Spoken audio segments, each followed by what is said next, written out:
industrial design model of it. So the three main pieces here are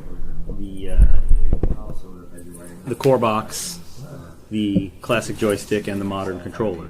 So the only one that's actually legitimately real at the moment is the classic joystick, and you can see it actually. If this was hooked up to one of the working ones, it would work.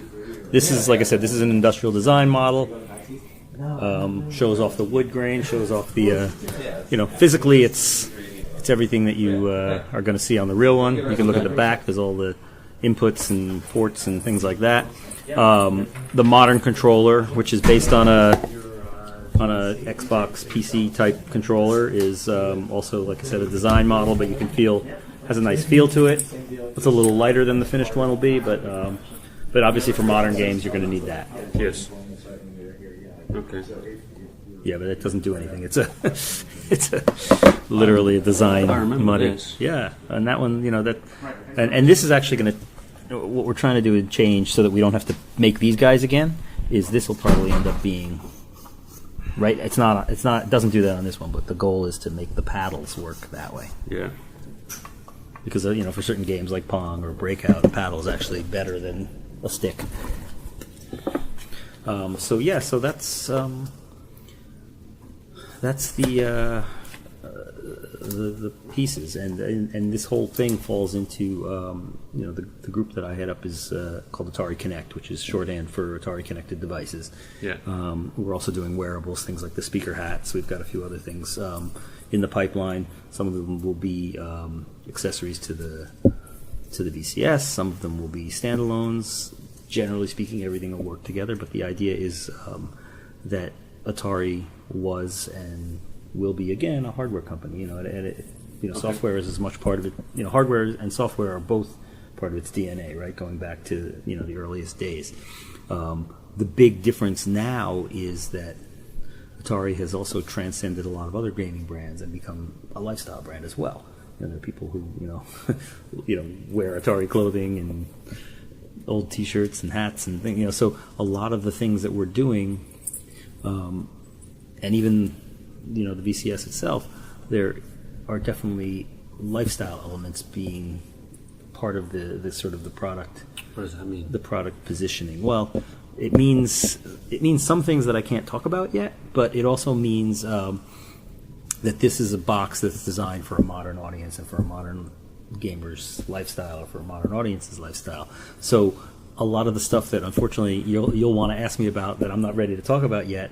So does that mean that you're going to put in it more than old Atari games? Oh yeah, absolutely. No, that's always been, and that's always been like when you read some of the press and some of the social things. That's what's so frustrating. It's like, are you guys not reading the articles? It's going to play classic games, but who would buy a $250 classic game machine when you can go buy it for $70 at Walmart? Well, you had right? the NES. The flashback, yeah.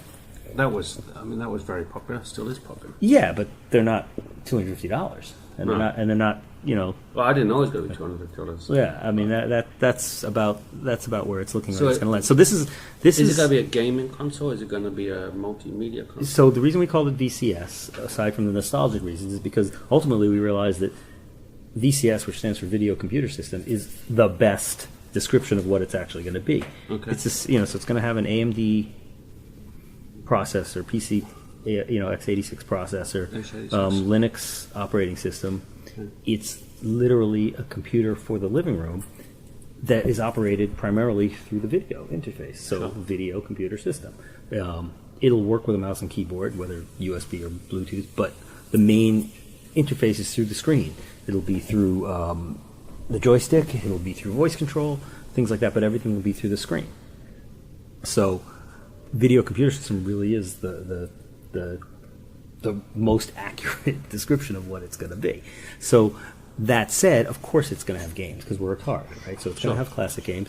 It's going to have reimagined versions of some of our classic IP. So so things like Tempest 4000, which is a new version of Tempest, that'll be on the box for sure. But other things that are coming, we're working with third-party developers to bring their games over if they're either on Linux or willing to port to Linux. And we're also talking to them about opening up the IP. We've got over 200 IP franchises. If someone has an idea for one of our franchises and can develop something new around it. This hardware, is it being made in-house or are you outsourcing? Well, no, I mean, it's being made in China with a I can't say who it is yet, but we will say very soon. Very prominent hardware manufacturing partner, someone that a lot of people will have heard of. The peripherals are being made by a company that a lot of people will have heard of.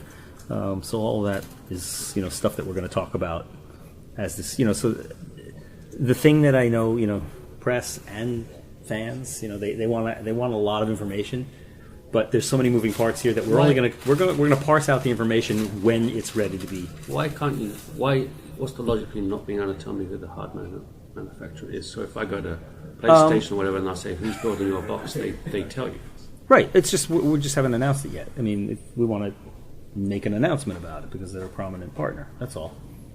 Sure. Yeah. But there's a level of skepticism because That's fair. But like I said, I mean, it's not just us. Like any product as it's being developed. I was just talking to the guy who was in here before you. I mean, it's the same thing. If you remember when Xbox was making the Scorpio and they were parsing out bits of information, you knew who was making it, but ultimately they were going to release specs, and then they were going to release what games they are, and then they'd release the name, and that's how product launches work sometimes. You release different. It's a little different in that they had a pretty established. Well, of course, but the point is that there's a lot of pieces to this project that have to be nailed down, and I don't want to tell you something that is still being worked on. If and things change, and whether it's how you're doing something changes, or who a partner is that you're working with changes, or a piece of equipment inside it changes. All that stuff changes. So we want to, if we're going to say something, we want it to be as final as possible. So who's building it?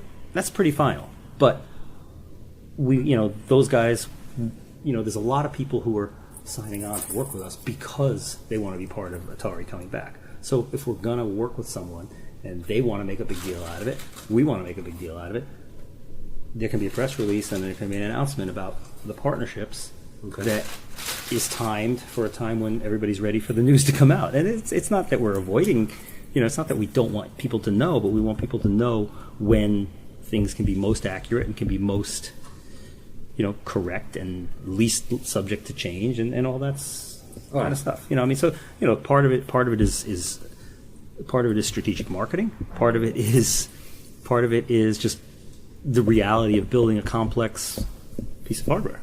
So, with respect to that, sure. You were going to launch it. I signed up the email and I got an email saying in 2 days' time we're going to launch it, and then I think it was actually 3 or 4 days' time, and then when that happened, it was like we're not going to launch it. Right. And then you gave some very vague reasons as to why. Yep. Are you now able to explain what it was that you didn't I will explain as best I can, but the best way to explain it is sort of draw an analogy to like NASA launching a rocket or a space shuttle, right? They're putting all the pieces together. The shuttle's on the pad. I'm they're not ready. going to go with that because you're not NASA. No, but I'm using that as fine. Anybody's rocket. It doesn't matter who we are. But the point is, you're doing the countdown. You're doing your system checks. You're checking A, B, C, D, E, F, G. You realize that this is not exactly the way you want it to be. That is definitely not the way you want it to be. This thing is good, this thing is good, this thing is good. But it's consistent with what I was saying a minute ago. You want everything to be good, and you want everything to be right. So what was the issue, and has it been resolved? Yes. So the issue, I'm not going to get into the specifics of what the issues were. There were just some things that we felt could be better, and we've since made them better. And so I don't know. Was it the chip? Was it the interface? I'm not going to get more specific than that. I'm sorry. I know you want more specific than that, but it's a little bit. One of the things. When there's a launch and the launch doesn't happen, I can tell you some of the things that were not right. So we weren't satisfied with the modern controller that we had at that point. Yeah. So that got fixed. There were some things related to some of the game partnerships and some of the software things. Some of the things that just weren't locked down. and you try your best to get things locked down, but it's kind of like you're never so far away as when you're really, really, really close. And if something doesn't come through together, you just, it's better to not do it. I mean, the worst thing we could have done, the worst thing, so people might say, oh, I'm being evasive and that's bad faith and we're not being fair to the consumer. But what would have been a whole lot less fair is if we put a pre-sale out there and started taking people's money and then pulled back. That's true. So, but it was very unusual in that I've covered tech for a long time. It's very unusual for someone to get right to a launch date and then pull it for unspecified reasons. Usually, no, I'll just say that there were their way to say, okay, this is what went wrong. This is how long it's going to take us to fix it. That's what normally happens when someone pulls at the last minute. They overwhelm you with information. Then maybe we're not normal. Well, you could say, I don't know. Where's Mark Zuckerberg in Facebook right now? He hasn't said a word about his situation. But he's getting a lot of heat. Of course, right. But we're not on that level either. But look, I respect your questions. I think the reality is there's just certain things that we're not. It's just not fair to the parties involved to talk about, and I'm not, it's not worth going there. And the point is that we're moving forward. Okay. We always have been moving forward, but in the development of any product, there's going to be hiccups. There's going to be pauses. There's going to be changes of direction. There's going to be swapping of components. There's going to be when this works. Yes. What will I see? Is it going to be a sort of an updated version of the classic Atari interface? No, you'll have a completely modern user interface. You'll have the ability to channel through menus. You'll have an online store. You'll have an online experience. Okay. We're playing with sort of how the experiences work. There may or may not be. There's some SaaS concerns and things, so there may be some service, like a subscription type thing, but I don't want to say that there is or isn't yet because we're just not sure, because there'll just be different levels of access. But yeah, I mean, you'll have the ability to it'll come with some games preloaded. You'll have the ability to go to a store and download more games. You'll have a mix. You'll have an assortment of content. Are you designing your own store? Are you using an industry standard? You've got still being finalized. So there's a couple of different ways we can do it, because also there will be sort of a sandbox portion of it where you can bring in your homebrew games. You can bring in other PC software and things, so you can load up other. Okay. Things. So that's part of it. There's a lot of different pieces to this thing again. So without getting too deep into the specifics, because we're not ready to talk about the specifics yet, there will be a lot of versatility. There'll be a lot of ability to be creative, but then there'll also be a lot of ability. A lot of people who won't tap into that part at all. They'll just care about being able to play games and watch videos and listen to music and go on the internet and things like that. So I mean, a lot of basically we're bringing the PC experience to TV. So a lot of the things that you could do on a PC, if you were, let's say you were going to plug your laptop into the TV, there's a lot of the things you'd be able to do with that are going to be there. I'm just trying to feel what would be unique, so I can do that with a PlayStation or. And some of the more unique things, and which are directly related to how we're designing the UI, are some of the things that we're not talking about just yet. Okay, but there's some cool stuff. Look, I mean, it's not going to compete with some of the most advanced. It's not meant to compete with an Xbox or a PlayStation. Is there anything that you're ruling out? You're saying that we're not going to do VR, or is there anything that you've decided? I think we're just parameters. I think we're ruling out some of the super demanding AAA type PC games, right? Those are going to be, like I said, you're not going to get some of the really high end graphics intensive games to work on this. It's just not. It would be like trying to do to play some of those games on a laptop. It's just not unless it's obviously a gaming laptop. But just this is this is like a good a good laptop. It's not like a high-end gaming laptop. It's not going to be that sort of level of quality. But it will output 4K. It will, output 60 frames per second on certain games and things like that. But it's not meant to compete with, like I said, with those more demanding. And you see that's hardware. I'm trying to understand how you see it fit in the market. So when it was first launched, it struck me as pretty, what's the word? A nostalgic ability to play Atari games, exactly like the NES went out and everyone went crazy. So this is fun. I can play these old games with the old controllers. And that struck me as like a clear market gap. I'm not except sure that gap doesn't exist. I mean, like I said, we already make a flashback console with AT games that you can buy for $70 that has 120 games on it. Yes. You buy it at Walmart. You buy it at GameStop. So why do you think people were excited when you said we're doing an Atari box? Well, I think people were excited. I think people were also not excited. I think there were people who were very critical of it too. And I think a lot of that is, part of the reason another part of the reason we paused was because of some of the feedback we were getting and made us re-examine things. I think we reserve the right to change our minds about certain things, right? I'm trying to understand where you see. What do you see? Where's the gap that you see? Well, like I said, I think there's attributes of this that we're not ready to talk about. The messaging is not where we want it to be yet. The elements from a software and development standpoint are not locked in to give us enough confidence to talk about them just yet. Okay. So there's things that we're working on, right? Ultimately, that's the answer. Okay. We have some very clear and very specific ideas.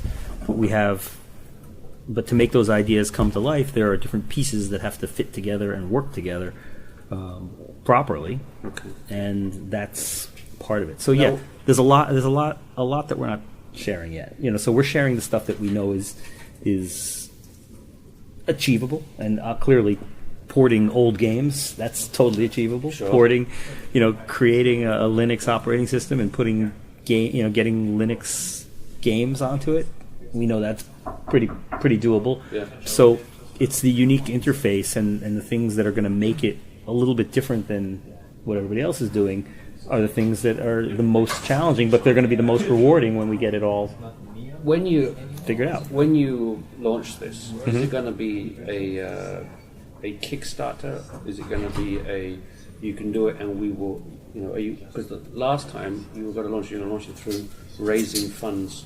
Well, and that was part of it. So a lot of what we weren't happy with last time was what we thought internally at Atari was muddy messaging, and it wasn't clear why we were doing,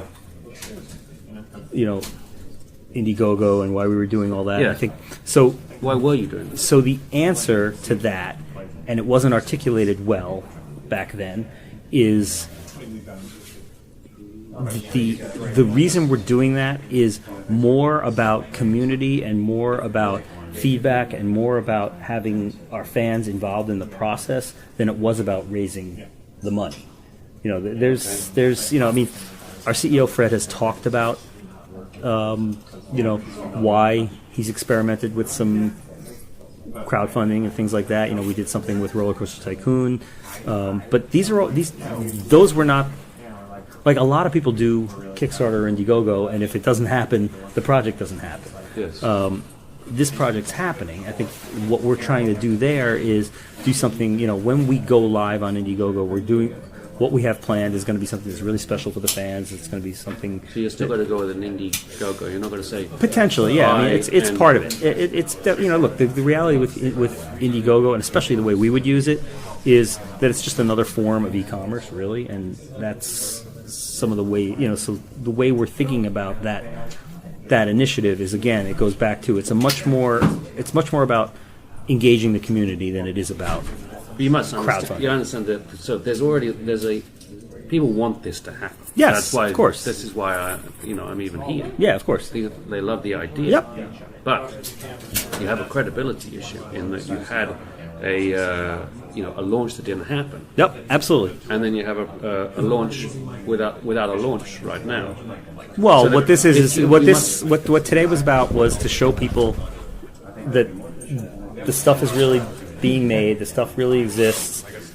I was kind of hoping you might at least have an Atari game going and I could use the controller. Well, we deliberately felt like we didn't want to do that yet. So, we want the user, when someone's going to use it, we want the user interface to be there. We don't want it to be, again, we don't want to show somebody something incomplete. Right now, I've got design models that are complete.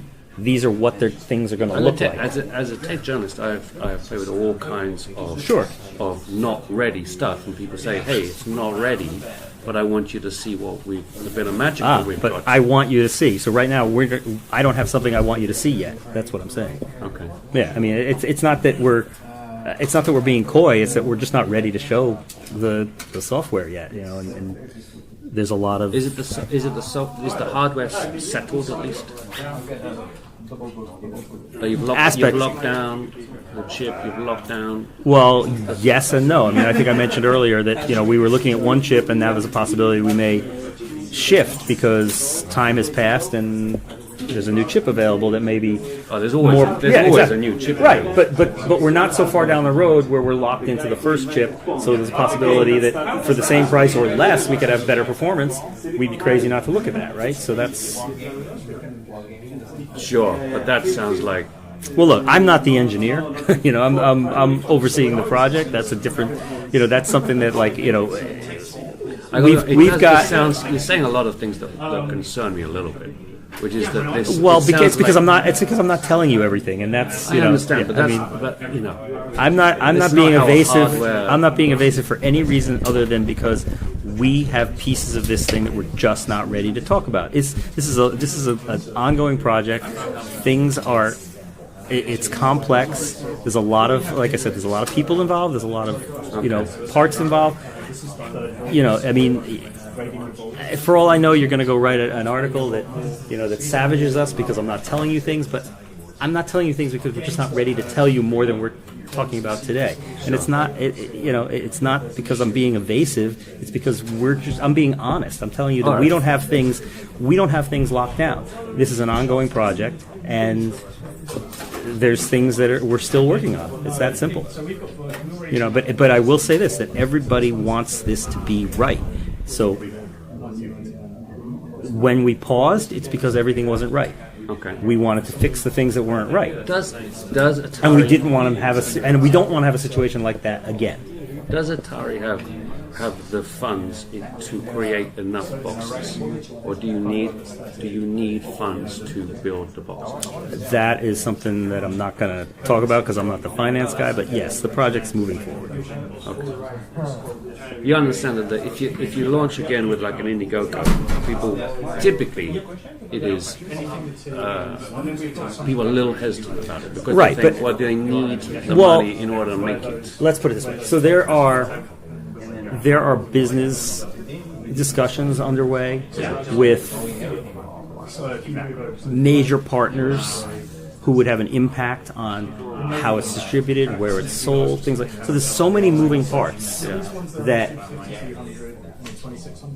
again, until things are locked, if we start talking about all of our hopes and dreams and they don't come true, that's worse. So I'd rather not, I'd rather not tell you something that I'm not sure about. And that's really what it is. Which I will. I'll go to Moscow and we're at GDC where everybody in the industry is here. If I went around and I say to them, "Are you talking to Atari?" What would they tell me? I guess it depends on who you talk to. I mean, we're trying to get everyone. Yeah, I mean, we're trying to get to as many people as we can. Discussions are early with so many of them, and a lot of them, are taking a wait and see position, but they're talking to us. A lot of them are eager to, a lot of them see it as an opportunity to get, if it's a small shop, they may see an opportunity to get, kind of their name on the.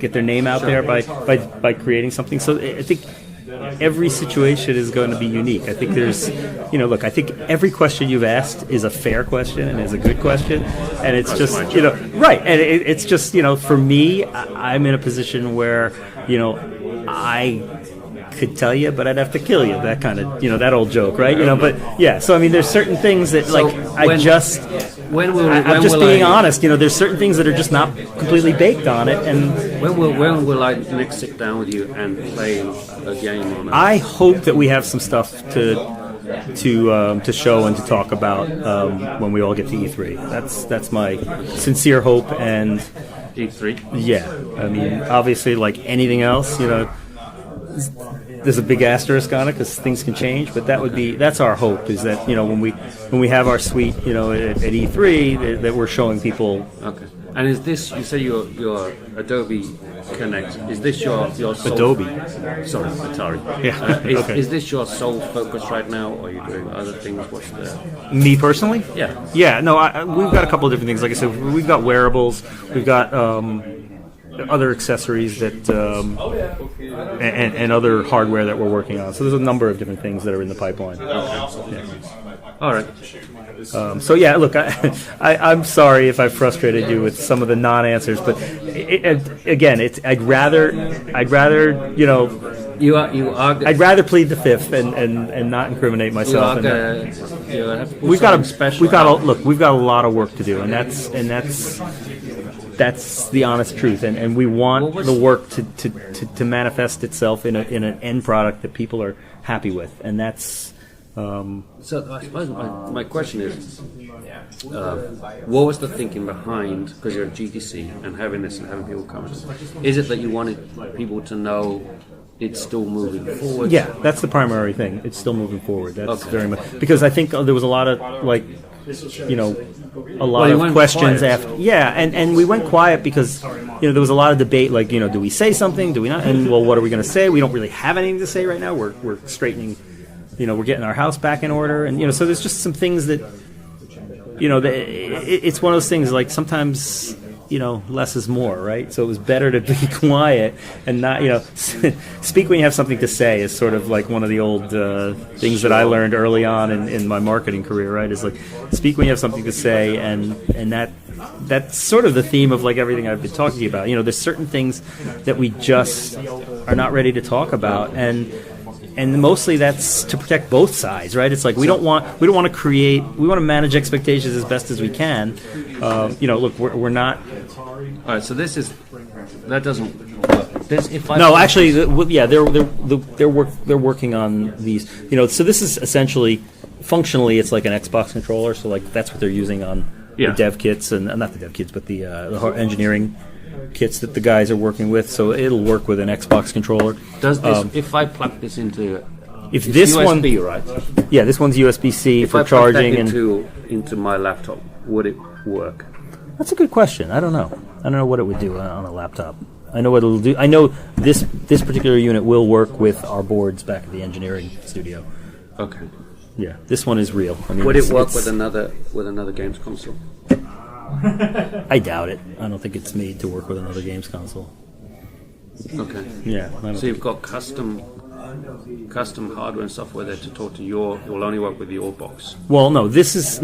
No. Everything's universal. I just don't know if this is not a manufacturing sample. This was an engineering sample that So some of the the final design things. This works, but it's not the final one. Like I said, we're going to add in the paddle control. We're gonna, there's things that are going to go into that. So I don't know. Wait, is Joe here? We had our engineer here. I could ask him if that would do something on a PC. I don't know. Right. I just don't know. Right. So that's just something I don't know all the ins and outs of what that'll do right now. But like I said, I know it'll work with the boards that we have back at. You could put up a YouTube video of it working. We're gonna that stuff's all gonna start coming. Yeah, that'll all be there. Yeah. All right. Well, no, we will play show and tell. I promise you. Like I said, the biggest thing. Look, it's just as frustrating for me to not be able. It would be so much easier to not have to measure my words. It would have been easier for you if you hadn't announced that you were going to launch it. Because that's the point. You said launch. Yes, and honestly, that was a decision that was driven. Right. Yeah. Exactly. It was driven by certain other conditions, and And yeah, I mean, that's a good way to put it. We would take that back if we could, but we thought we had something that we didn't have. Right. And again, like I said, that is exactly kind of what I've been saying this whole conversation. Yeah. There's a lot of complex things here. I mean, on the one hand, you could say, well, it's relatively straightforward. It's basically a laptop that has no screen and no keyboard. Okay, yeah, but it also needs to have its own, UI. It has to have, a lot of other things. We had to have the modern controller baked.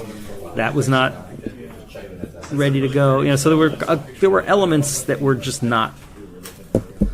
Look, let's put it this way: if we had gone forward, it would have been worse than it is now, because we would have put out information that was either incomplete or. Not where it needs to be. So we just felt like the responsible thing. Sometimes it's are you a dad? Sometimes it sucks to be the dad, right? Sometimes you got to disappoint the kids, right? Yeah. And you got to say, I'm sorry. We're not doing that right now. And that's that. I thought Universal Studios. I thought we you were. Can't have another box of candy. I thought we were, but we're not. And I'm sorry. And that sometimes it's hard, to be the dad, right? And that's. Kind of where we were at, So this year, like I said, I respect all the questions you ask, because they're all the questions I'd be asking in your position, and I think they're the questions that the fans and the press and everybody out there wants to know and wants the answers to, and I think the answers will come as we're ready to give them. And I think, look, I encourage you to stay in touch with us, stay close with Mario, and we'll be happy to tell you things as we're ready to. That's all I can do is sort of try and put a kind of a face of integrity on this, and tell you that it's really important to us that we get this right. And I'd rather, like I said, I'd rather not say anything than say the wrong thing. Okay. And that's really the theme of this whole conversation. I hope we'll be able to have a conversation. Yeah, no, I would look forward to it. And you'll be like, that would be awesome. And then I'll say, remember that time. And you'll say, you'll say, hey, you're right. Now that you, I know what I know. I understand why you didn't want to talk about it when it wasn't ready. All right. And I think you will. At least I hope you will, because I think the people who do know what this is going to become are very excited about it. I mean, we're very excited about it. So, well, good luck. Thank you. Yes. Kieran, thank you. Take it easy. Yes.